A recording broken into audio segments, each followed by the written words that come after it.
2 weeks was to kind of fire hose, kind of get us through the history of the Bible up to the conquest, and really get into Joshua. We'll spend some time actually next week on Joshua. Okay, so just a little thing, I just wanted to draw something here. So when we're thinking about history, that's everything. Within history, there's Bible history, right? It's a subset of that. And I've talked a lot about in the past about archaeology and archaeological data, and it's just kind of, there's overlap here. So anyway, so we'll start out with a word of prayer. Dear Heavenly Father, we come before you today just so thankful for everything that you provide for us. Thank you for this day. Thank you for the opportunity to fellowship together. Please open our minds and our hearts to your word and bless this message. We ask this in Jesus' name. Amen. Okay, so this is kind of like part 2. We're going to be talking about, we're covering a short period of time from like Abraham through the conquest. Another, couple thousand, another long time. But before we get started, let's just talk. Here's what we're going to do today. Give you a quick review of what we did last week. I'm going to spend some time on some concepts, terms, and controversies, because you can't really talk about Bible history if you aren't aware of some of the controversies, certainly within the secular, historical, if you will, scholarly community, but also within the biblical scholarly thing. There's a lot of controversy. So I'm going to talk about a little bit of that. A couple of things in a little more detail because they relate specifically to this time that we're going to be talking about. Okay, then I'm going to do a quick walk through the timeline of what happened here. We'll be talking about the Torah, the Pentateuch, the law of Moses, whatever you call it. And we're going to be hitting these families, Abraham, Isaac, Jacob, Joseph, and we're talking about slavery, then Moses, and into the Exodus. No problem. We'll get through it all. Okay. So last week we talked about from creation to Abram or Abraham. And so we talked a little bit about the foundation of the Bible, why Genesis and the first 5 books of the Bible are so foundational to the whole book, to the book of the Bible. We talked about that. We went through creation of the fall, generations of Adam. We talked about the flood, confusion, Babel. And then we started Abram's life until when he left Sumerian and went into Canaan, down into Egypt and back to Canaan, and that's about the time that God's given him, the second time he's given him the covenant. He did once up in and then again there, and that's kind of where we're going to pick up today. So chronologically, these are the dates and we'll talk about dates here in a minute, because I use a certain set of dates, and there are scholars that agree with these dates, but there are other scholars that have a different set of dates. But we'll talk about that in a minute. But these are dates. Creation happened at about year 4000 BC, 6,000 years. The flood about 1,600 years later. The Tower of Babel 100 years later. And we talked about when Abraham was born in and then about his journey from there into the land of Canaan.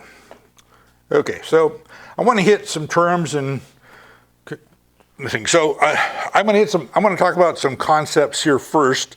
Then I'm going to cover some terms. These are terms, but they're really concepts or methods. So when we're talking about history, we're thinking about chronology. Now, chronology is the sequence of events. Okay? We're not talking about dates specifically, but the sequence of events. So it's important when we're going through the Bible that we kind of understand the chronology of when things are happening. And that's what I'm going to be trying to do as we talk about the various historical books of the Bible. So, and you can almost take the chronology and divide it into chunks, 400 or 500 year chunks, and things kind of fit within those things in a certain chronology, in a certain order. Okay, that is different than time or timekeeping, because timekeeping is just, it's not, well, I think I pointed out that as you look at the historical events, when you get 1400, 1000 BC, things start firming up. There's starting to be more and more data out there that we can pin dates down a little more closely. But before that, it's all over the board, and the ancients had whole different ways of counting time. I mean, like, I think the Babylonians used like a 60 base. 60 was an important number to them, you know, and the Egyptians, it was 10. So the Egyptians had a day was 2 12-hour periods, and they tied a lot of their stuff to the lunar calendar. So the how people kept track of time varies by these ancient people, how they do it. So it makes it difficult, even when you're looking at archaeological evidence, to kind of pin dates down, to kind of be able to line dates up between different civilization groups, if you will. But when we're studying the history of the Bible, hermeneutics, big word, pastor used lots of times, but hermeneutics is really just the interpretation of Scripture. So when you're looking at history, you've got to look at the Scripture and what it's saying in context, because all that's going to play into the chronology and stuff. Historical evidence. There's direct evidence, indirect evidence. Example, murder scene, classic murder scene. There's a gun next to the body that's been shot. We'd probably consider the gun direct evidence. It's direct evidence. It may not be direct evidence of the murder, because after ballistic testing, they may find out that was shot, but that's not the gun that did it, right? So, but that's evidence.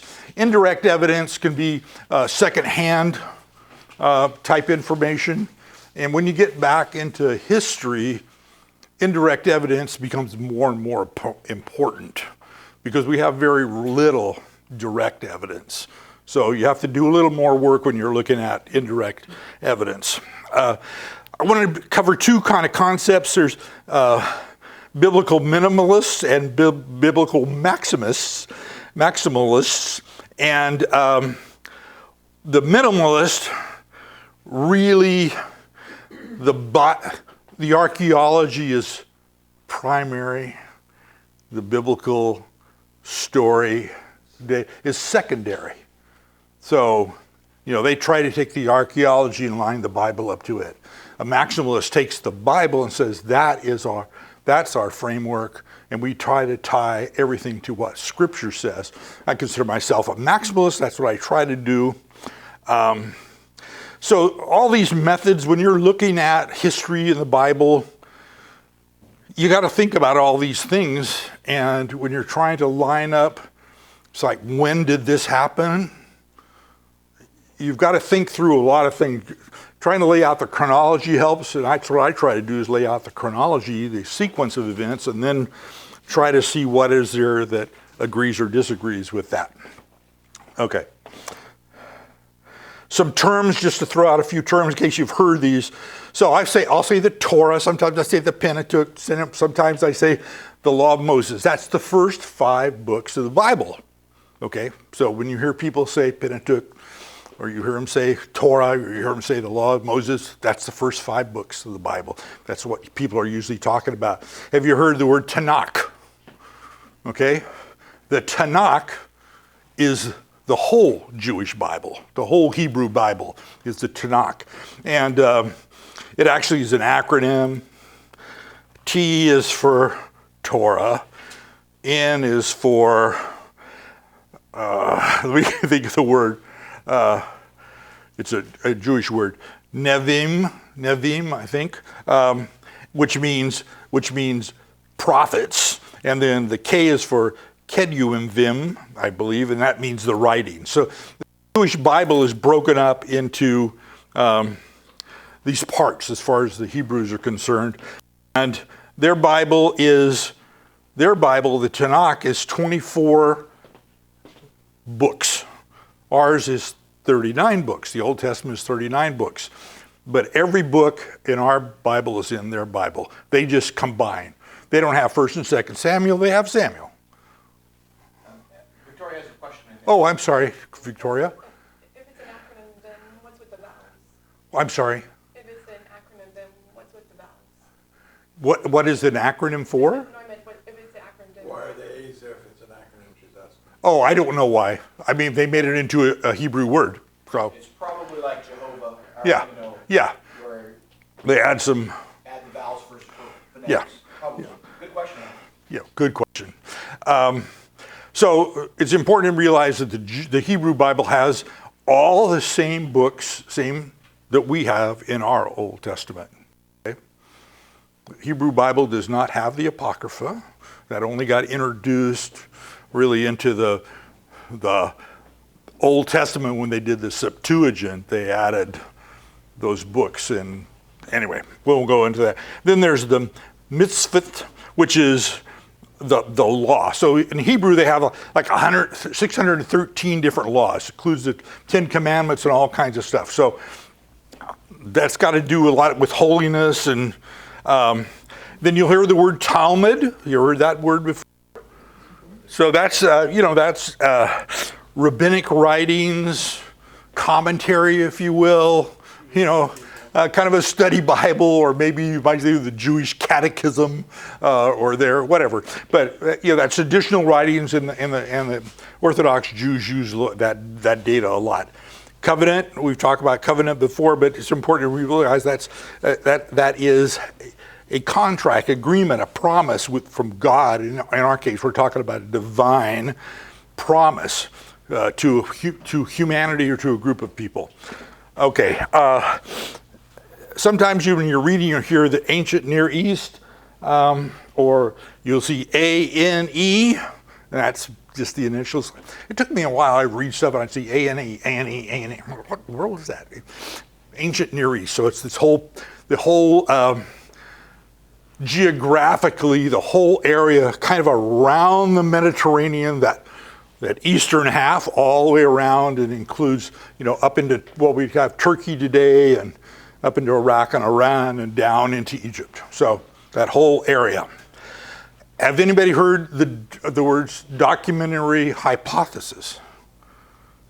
Okay, so that'll come up. I don't agree with this, but there are a lot of biblical scholars that follow this. It's really a concept that came up in the certainly in the 18th and 19th century, which is that the Torah, the Pentateuch, was not written by Moses, but it was written by a whole bunch of different people in about the 8th century BC rather than way back.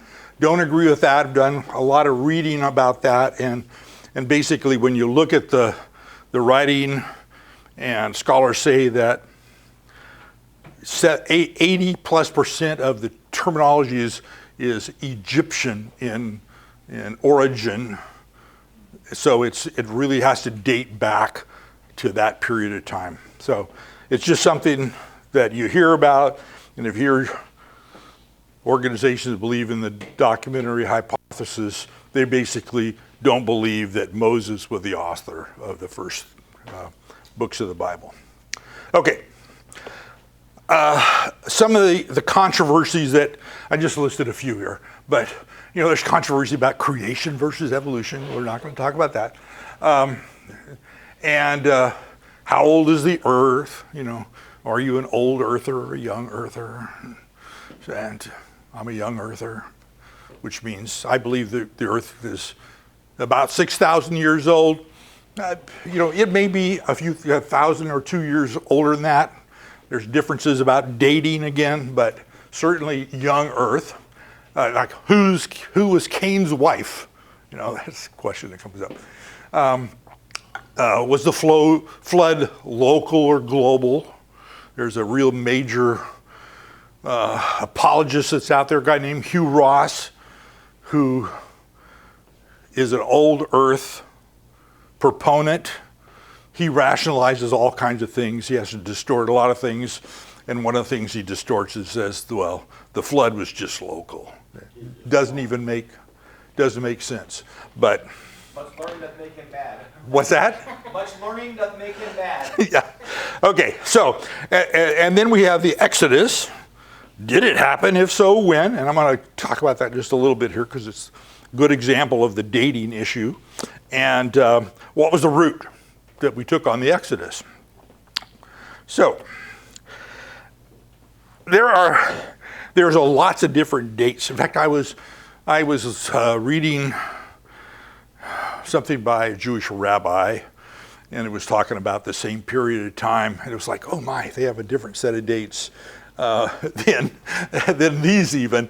But when most biblical scholars really fall into two camps. There's the early or the late date of the Exodus. Now, we're talking about, when we're saying early, we're talking about the 15th century BC. So earlier than the 12th century. So everything I'm going to be doing, I base it on the early date. But I have to tell you, I'm reading and studying a lot of stuff. I'm not totally firm on. I don't know. I'm just. There's a lot of stuff to wade through. But right now, the early date. It wasn't during the time Pharaoh Ramesses was having his cities of God being built. Yeah. So we'll talk. That's what we'll do. So some of the reasons we'll use the early date, which is 1 Kings 6:1, talks about when the temple. Solomon started building the temple, and it specifically says it started 480 years after the Exodus.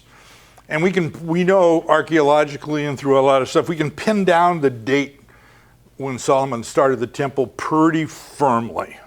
There's not a lot of disagreement about that. So if you do that and you go backwards, you get that you get that particular date of 1446 BC. But if you take the late date, which I would say the majority of biblical scholars probably follow this line of thinking, which is later, like 1275 BC, so much later in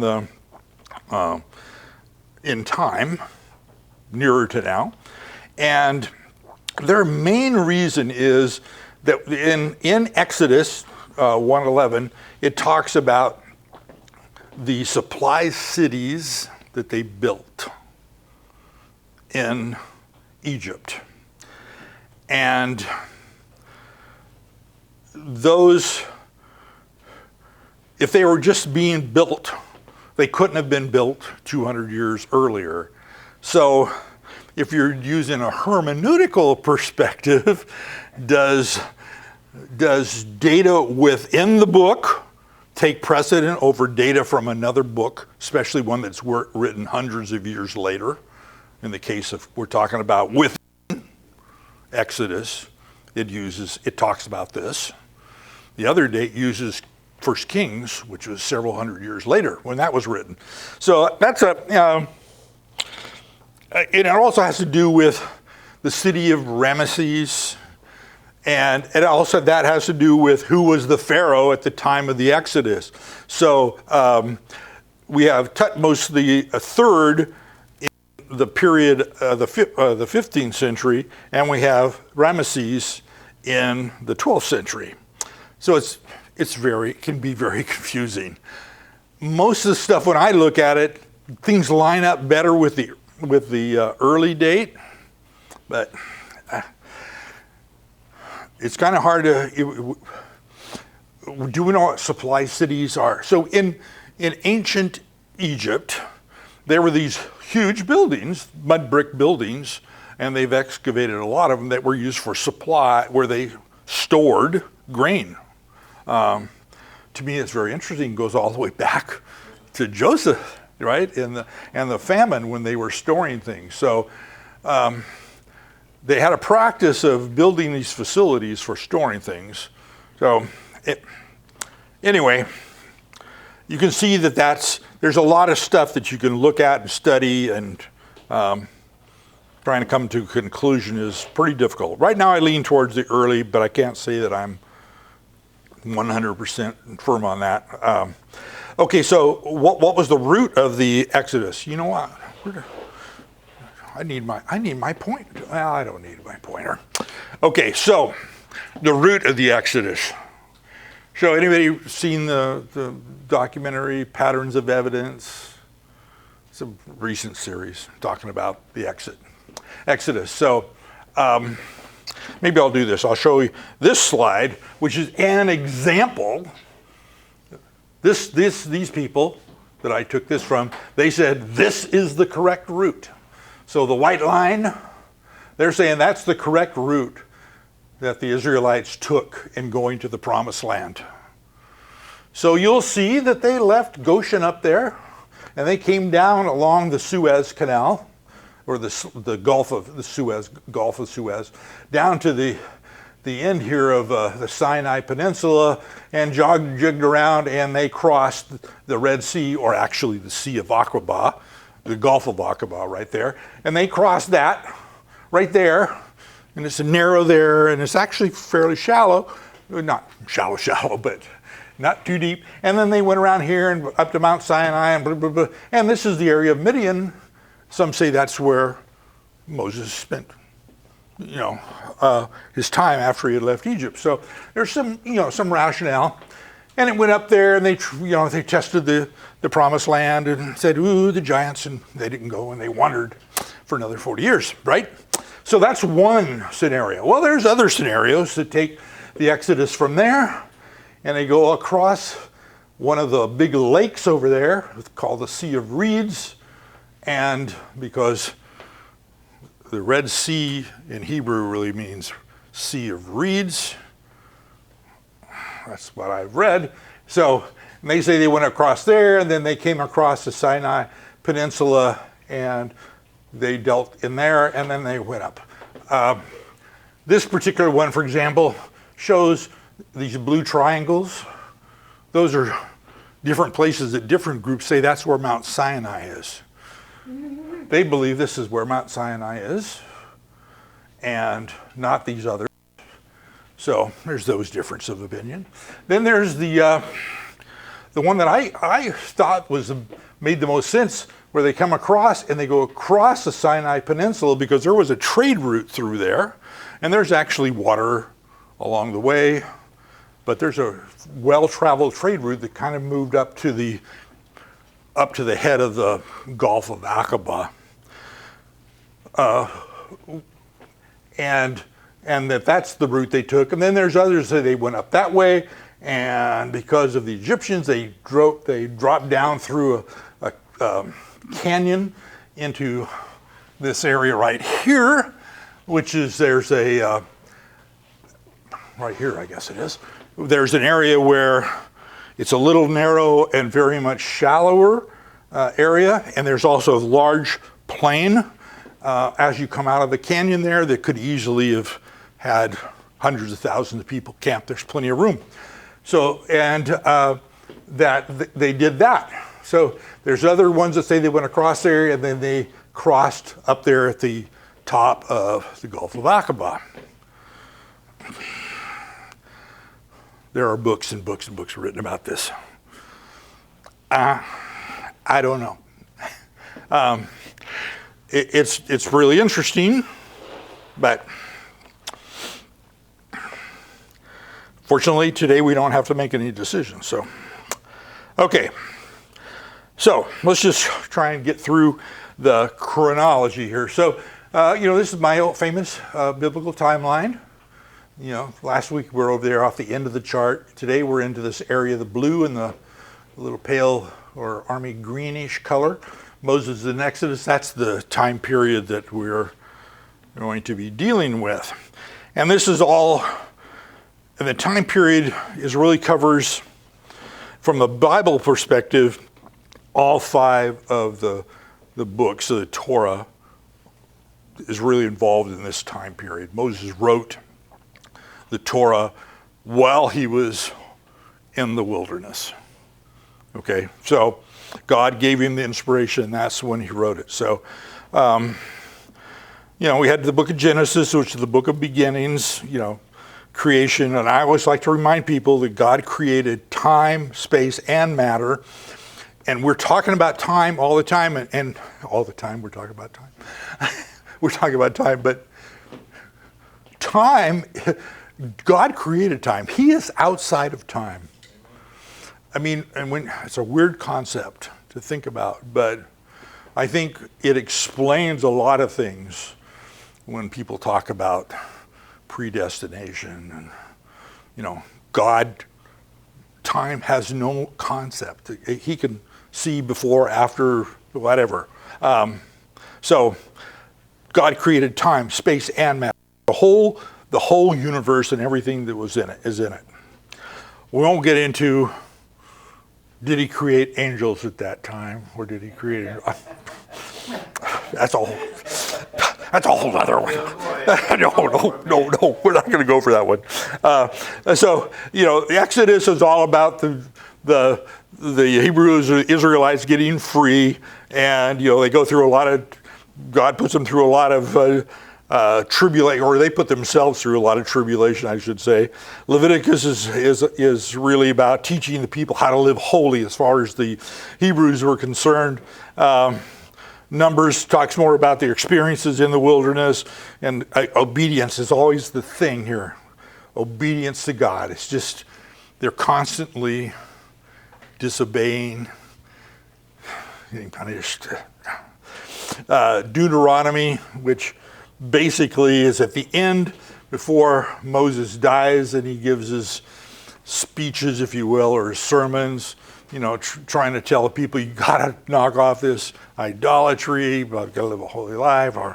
And so he really covers that. But that's all happening here in this time period that we're talking about.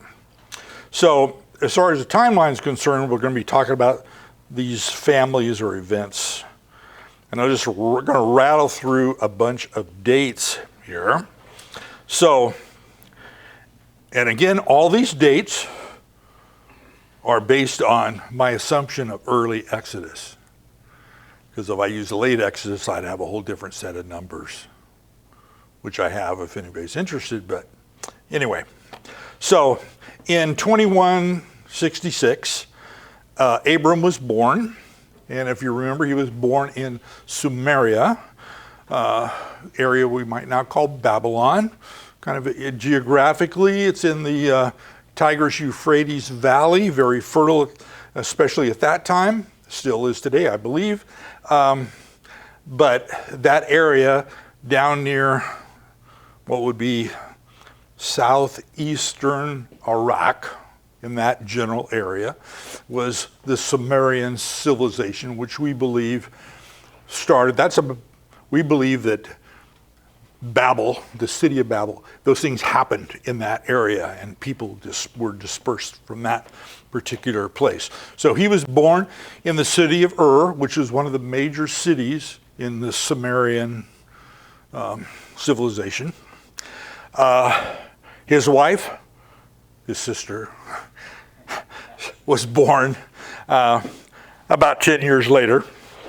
Okay, so we know the story. Abram God gives him his covenant, tells him he needs to go to Canaan, and that he's going to make him a great nation, and he's a people that he's going to make them a great nation, and he gave them their first covenant there, and they leave Ur geographically. Maybe I won't go back to the map, but Ur's down here in low southeastern Iraq, and you kind of go up the Tigris-Euphrates Valley. You go north, because down here is the Arabian Desert, not good, not a very hospitable area. And you go up to Haram, and from there, he drops down into Canaan. He picks up Lot there, and they go down, and eventually he is going to go drop down, as we talked about last week, into Egypt, That's where he tells the Pharaoh that his wife is his sister. And, whole different story there. But during this time, Ishmael is born not to Sarah, but to her servant, Hagar. And that happened about 2080 BC. And circumcision in 2067, that's when they really started circumcision. So Ishmael was not like a normal Jewish child is circumcised in 8th day or whatever. Yeah, and so he was like 13 years old. So he was a teenager when that practice started. Shortly after that, Sarah does give birth to Isaac. Okay, and then in Canaan, in Hebron, Sarah dies, and Abraham is also going to die quite a while later, about 40 or so years later, and he has other wives and her children, and he also is buried where his wife is. So the Bible talks about Isaac and then Jacob, and I kind of run them together because there's really not a lot of historical stuff about Isaac. There's very little. It really jumps into talking about Jacob. So Isaac was born in 2066. He marries Rebekah. And if you remember, they went up to Haram again to get him his wife. So they're always going back to the family to get. So he marries her, and later she gives birth to twins, Esau and Jacob. Esau is the first one out, so he's the oldest. Jacob was the youngest, and we've talked about this. I'm sorry, I keep saying we talk about this stuff, and I keep forgetting that we do a Genesis Bible study and have been doing one for 6 months? Since November on Genesis, and we're about halfway through. It's great. We go into a lot of detail. And so some of this I'm talking about, it's like, oh, we just discussed this. We did at our study. So if you're interested in Genesis, we have a good time Sunday evenings at 5 o'clock. But making it, kind of cramming this all together, Jacob gets the birthright. He and his mother kind of conspire and lie, and he gets the birthright, and he thinks his brother's out to kill him, and he may have been, and so he flees up to Haram. There he meets Laban. He goes up there. That's where he's supposed to go, and he meets Rachel. He's in love with Rachel. What's that? Tonight's Bible study is Jacob. Yes, that's about where we are now. So he wants to marry Rachel, and the father-in-law says, "Oh, sure, work for me for 7 years," and we get in. And then he tricks him, and he marries him off to the older daughter, Leah, and then he works another 7 years and gets Rachel, and so yeah. It's a lot during this time. So he has 12 sons born to Leah, Rachel, and 2 of their maidservants, and we won't go into that lineage. I'm not sure. I'm never sure if I'm not sure of the chronology. Maybe somebody knows. Was Benjamin born when they were still in Haram, or were they back in Canaan? Because Rachel dies at birth of Benjamin, and they bury her under the tree there.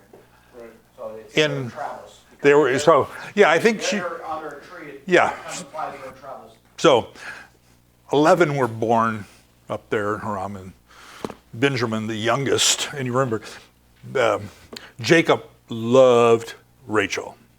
Okay, and Joseph is second the youngest. Is his favorite. Okay, so that plays an important part. So he's got this 12 sons. Time goes by, a lot of things happen. They return from Haran, like I said. Isaac dies. They're down in Canaan, and he's in Hebron, also dies there. But during this time, a famine is hit. We'll say worldwide famine, certainly the ANE, ancient Near East, have this, the famine was affected them. So Jacob, maybe Joseph's story is in here. I'm going to get to Joseph back in just a second. We'll back up. But the family leaves Canaan and goes down to Egypt to get away from the famine. Okay. So, and then later, Jacob is going to actually die in Egypt. So we'll back up just a little bit, and we'll talk about Joseph, because Joseph was born in 1914 BC. Like I said, he was Jacob's favorite because he was born to the love of his life, which was Rachel. And but he bragged a bit and other things. His brothers were always more than annoyed with him, to the point that they actually ended up selling him into slavery. They were going to kill him, and they decided to sell him into slavery. He ends up into slavery and he is sold down into Egypt, and we kind of know the story. He goes to Potiphar's house and works his way up to be the head of the house. And then because of Potiphar's wife, he gets accused of something he didn't do. He goes to prison. In prison, he works his way up to be, the head prisoner, or whatever. And but he also has this gift of translating dreams. And a couple of people there had some dreams, and he told them what the dreams meant. Later on, Pharaoh's having problems and having these dreams. Doesn't know, has all these people trying to tell him what the dreams mean. And one of these guys tell him, hey, there was a prisoner who really was good at this. And so they sent for Joseph, and he comes and interprets Pharaoh's dreams. Okay? Because of that,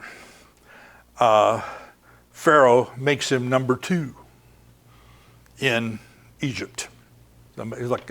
Is he the prime minister? I don't know. Whatever.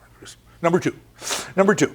He's number 2, and he, of course, he had the Pharaoh's dreams that said there was going to be 7 years of plenty and 7 years of famine, and you better save up and be ready. So Joseph, the Pharaoh said, good job, you're in charge. And so he took charge of that. And I always think it's a very interesting side story during this time, because they taxed the people, and not getting ahead too much, but there's a lot of pharaohs. We think about Pharaoh as a king, but there are other pharaohs around. But the Pharaoh at that time consolidates a lot of power during this period of time, because he taxes the people, and they save all that food. Then in time of need, when the people start running out, they come to Joseph for some of the stores. He sells it to them, right?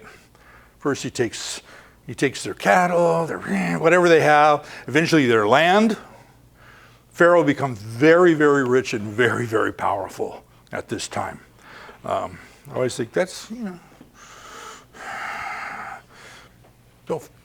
yes, Victoria. 100-year difference between Joseph becomes official in Egypt and Jacob and his family go to Egypt? What's that? I'm sorry. It looks like there's a 100-year difference. 100 years difference? 1984 is supposed to be 1884. Between The third number needs to be 1884. I'm not 19. Because it needs to be after Joseph is born. I could.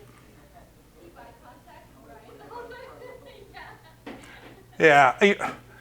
You see where I put the XX's, because I don't even know what those dates are, but. Right, but I mean, all the numbers are going down, except 1984 is going Oh, I see. Yeah. So I think it's 1884. Yes. I don't.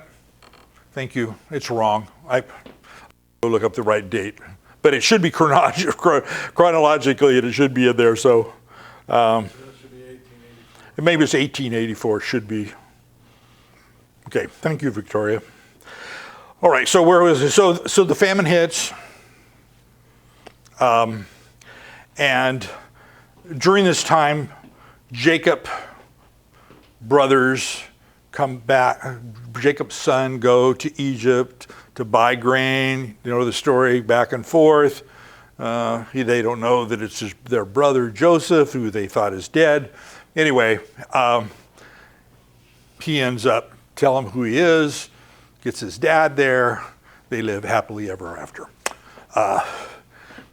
They're given land. The Pharaoh gives them this land in Goshen, which is, what time is it?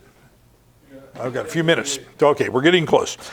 Okay, so Jacob's going to die in Egypt. Joseph dies in Egypt. And then I say here, 400 years of silence. I'm reading through this and thinking, you know, I talked about the intertestamental period, the 400 years the Bible is silent. There's this other 400 years, about 400 years that takes place here in slavery. We know a lot of other stuff that's going on in the world, but we don't know much, again, in that period. It just hit me when I was doing that there's a whole nother big old period of time where the Bible doesn't say much about what was going on. Okay, so after that 400-year or so period, during that period, and we don't know when the Israelites went into, were enslaved. There's a lot of speculation. There's the Hyksops. There's these different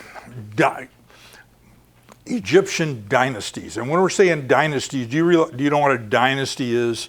It's really kind of a family group. So father, son becomes king, blah, blah, blah, blah. Then some other non-related person, that's a new dynasty. So that's usually what a dynasty is. So there's these Semites that come down into that area and rule Egypt for a period of time. And there's a school of thought that says this happened after the Exodus. And there's another school of thought that says it happened before the Exodus, that these Semites had moved down into that area, not militarily, but had moved in and had gradually gained power and wealth, and through kind of a non-military sense, took control of Egypt. And that could be then the time that Jacob comes down during that Hyksop period, and comes down that period, which makes kind of sense that these people background is Semitic also, and it kind of makes sense that could have happened. And then one of the reasons they get enslaved is because eventually the Hyksops are thrown off militarily by the Egyptians, and a whole new government comes into play, which makes sense that then, because they talk about the new Pharaoh that did not know Joseph. Well, yes. Another reason why they were enslaved, they were worried that if the Hittites and all them invaded, Israel would side with them. Yeah. I've read all this. I don't. It could be. One of the reasons they put out there.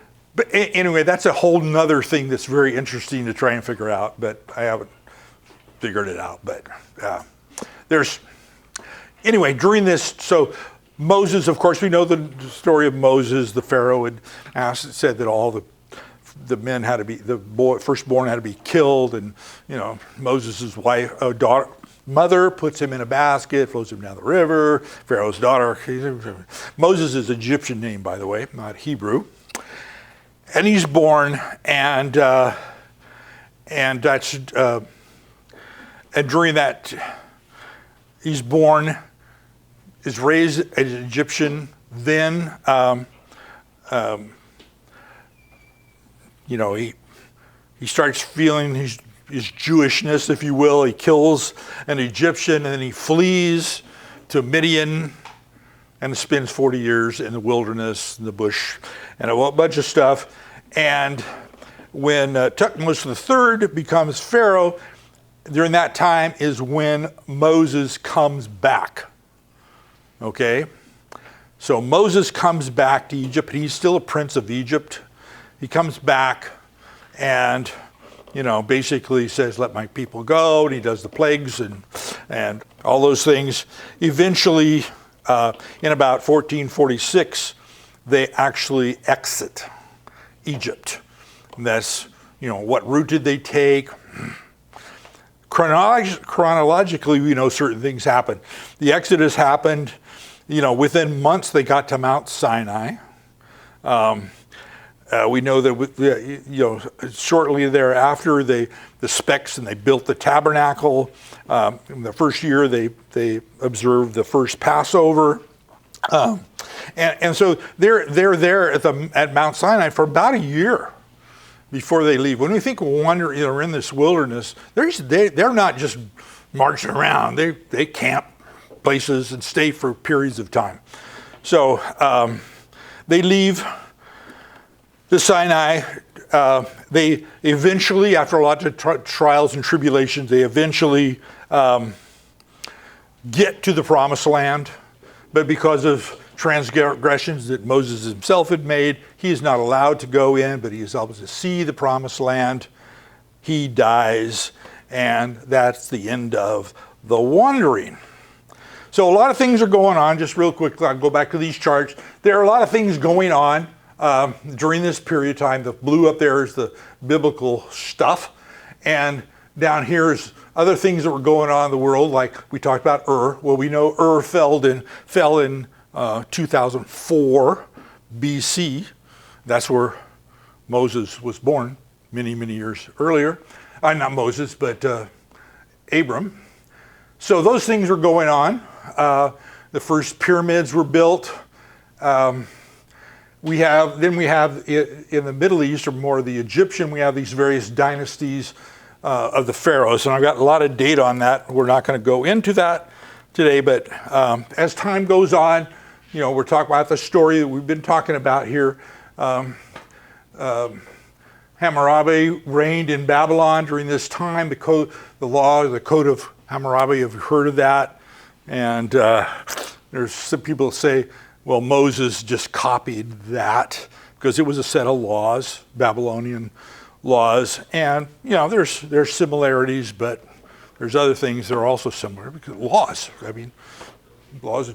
So don't really think that's valid. Again, these different Egyptians, see now this particular one I have here, they have the Exodus way down here, much later. Yes, not earlier. The Egyptian dynasties, they used those dynasties, and it was an Egyptian priest, I think in about 300 BC, during the Ptolemaic period, was asked to build a chronology of all the pharaohs. And so he built this list. And it's a very sequential list of the pharaohs. And we know today that that's not true. There's a lot of overlaps. There are pharaohs in different areas. And so there's a lot of flaws in that data. Just more of the same because I'm running out of time here. So just a couple of thoughts here. Again, I would remind people that, in conclusion, remember God created time, which is what we're wrestling with, space and matter. And I thought another interesting line I read somewhere, which was, Genesis is not just our backstory, it's our way backstory. I thought that was good. And when it comes to these kind of things, when we're talking about evidence, you always have to remember that the absence of evidence is not necessarily evidence of absence. Just because we can't see something doesn't mean it wasn't there. We just don't have evidence of that. Okay, so next week I'm going to start talking about Joshua and the conquest. And Any questions? Yeah. Can you, the 400 years of silence, what is that? Well, I'm just saying that during the time that the Israelites were enslaved in that period, it's not 400 years, right? But during that period, The death of Joseph and the coming of Moses, there's nothing really talked about what happened.